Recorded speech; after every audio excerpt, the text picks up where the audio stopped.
جموں سے ایک سوال آیا ہے، تقلید اور اتباع میں کیا فرق ہے؟ دیکھو، اس میں یاد رکھیے تقلید و اتباع دونوں کا ایک ہی معنی ہے۔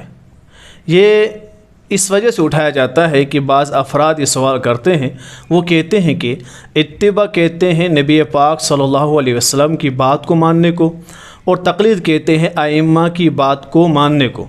اس وجہ سے اس بات کو اچھالتے ہیں کہ دیکھو ہم نبی پاک صلی اللہ علیہ وسلم کی اتباع کرتے ہیں، قرآن میں تو آیا اتباع کرنے کو، اس وجہ سے ہم نبی پاک صلی اللہ علیہ وسلم کی اتباع ہی کرتے ہیں، اور یہ لوگ جو تقلید کرتے ہیں یہ ائمہ کی تقلید کرتے ہیں، نبی کی اتباع نہیں کرتے۔ یہ کچھ لوگ افراد اس بات کو اچھالتے ہیں، وہ تقلید اور اتباع کو الگ الگ کرتے ہیں۔ یہ ان کی جہالت ہے۔